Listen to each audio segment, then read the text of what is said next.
Наран доорх бүх үйл явдлын цаг хугацааг ертөнцийн эзэн тогтоож өгсөн. Хүний төрх хийгээд үхэх цаг, ургамал тарих хийгээд хураах цаг, алах хийгээд эдгэх цаг, нураах хийгээд босгох цаг, уйлах хийгээд инээх цаг, гашуудах хийгээд цэнгэх цаг, дотны хүндээ туслах цаг хийгээд дайсан этгээд рүү довтлох цаг, ойртох хийгээд холдох цаг, ирлээ эхлэх хийгээд зогсоох цаг, хураах хийгээд хаях цаг, дээл хувцаа урж гашуудах цаг хийгээд сэлбэж оих цаг, амаа хамхих цаг хийгээд үг хэлэх цаг, хайрлах хийгээд хорсох цаг, дайн дажны цаг хийгээд энх тайвны цаг. Энэ бүх үйл явдал ертөнцийн эзний тогтоосон цагт болдог ажээ. Иймээс хүн өөрөө юу ч хийгээд нэмэргүй буюу. ертөнцийн эзэн хүн төрлөختөнд ямар үүрэг хүлээлгэн өгснийг би бас харлаа. Тэрээр бүгдийг яг таг товлон тогтоогоод бүхнийг төгс сайхнаар бүтээж улмаар ирээдүй рүү төгсгөлгүй тэмүүлэх хүслийг хүнд өгсөн боловч урьдчилан ертөнц эхлэхээс аваад төгсөх хүртэл ертөнцийн эзэн юу төлөвлөж, юу хийдгийг ойлгох чадвар хүнд байхгүй ажээ. Насан турш баяр баясгалантай сэтгэл хангалуун байхаас дээр юм хүнд байхгүйг би мэднэ. Холлож унтлан ажиллаж байхдаа л сэтгэл хангалуун байх чадварыг хүнд ертөнцийн эзэн өгчээ. ертөнцийн эзний хийсэн бүхнээс мөнхийн чанар нь харагддаг. Түүний хийсэн бүхэн дээр хүн юу ч нэмж чадахгүй. Бас хүү түүний хийсэн бүхнээс хүн юу ч хасч чадахгүй. Үүнээс үзвэл хүн гэгч ертөнцийн эзний хийсэн бүхнийг хүндэтгэн эмээхээс өөр аргагүй ажээ. Одоо байгаа үйл юмс нь урд болоод өнгөрсөн байдаг. Хожим болох шинэ юмс нь урд байсан зүйл байдаг. Гэвч энэ бүхнийг ертөнцийн эзэн харж тооцсон байна. Наран доор ноёрхдог бас нэг юмыг би ажиглав. Энэ нь шудраг шүүх хууль ноёдох ёстой газар ёрын муу үйл хэрэг болж өнгөрдөг ажээ. Тэгээд би ертөнцийн эзэн бүх үйл хэргийн цаг хугацааг тогтоож өгсөн учраас хизээ нэгэн цагт гэмтээ гимгүй бүх хүнийг шүүх болно гэж бодов. Үүнээс гадна би хүн гэгч үнэндээ ертөнцийн эзнийг мэдэхгүй бол адуус мэт аашилдгийг тэрбээр бидэнд ойлгуулах хүсэлтэй ажээ хэмээн бодлоо. Хүний хувь тавилан адуусныхаас ялгаагүй ажээ. Аль аль нь эцэстээ үхэж дуусах тавилантай. Адилхан агаараар амьсгална.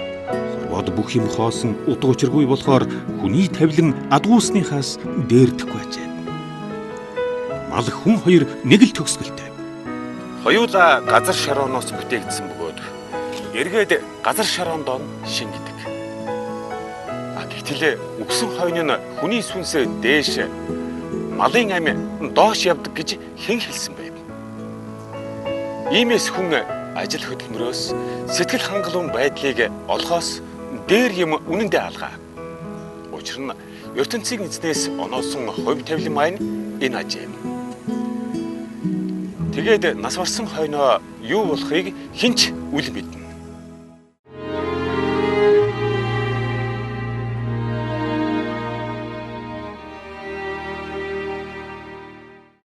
Наран доор хүмүүс бие биеэ хэрхэн дарлахыг хараад би нэгийг эргцүүлэн бодож эхэллээ.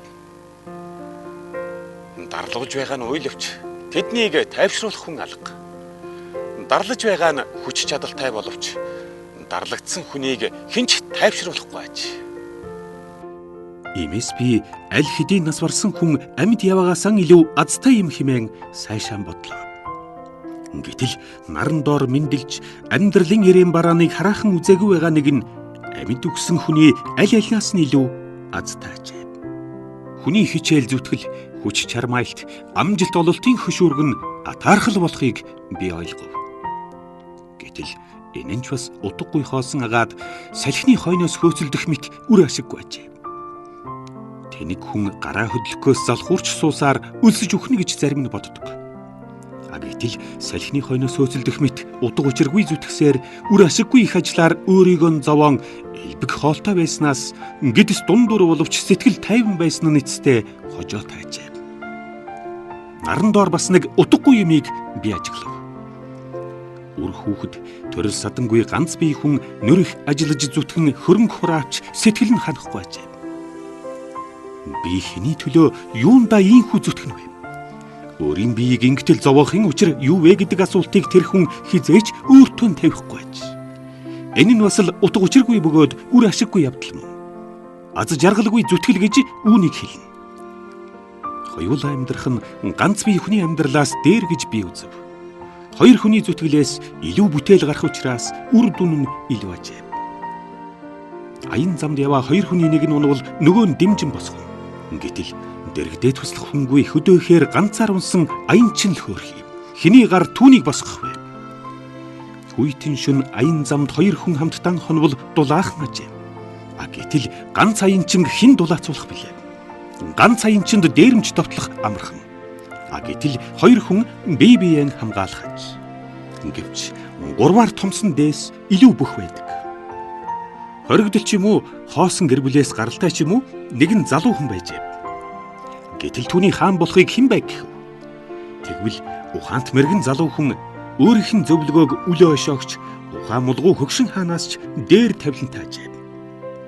Гэтэл наран доор хүн төрлөختнийг араасаа дагуулах өөр нэгэн залуу гарч ирдгийг би бас харав. Ингээд өнөөх залууг тушаалаас нь буулгаж өөр нэгэн хүү хаан ширээнд залрна. Урдын тэр залуу хаан үе түмэн албат харьяаттай болсон боловч нэгэнт тушаалаас буусныхан дараа түүнд туслах хүн олдхон болно. Иймээс энэ дэлхийд бүх юм утгагүй агаад салхины хойноос хөөх мэт үр ашиггүй ажээ.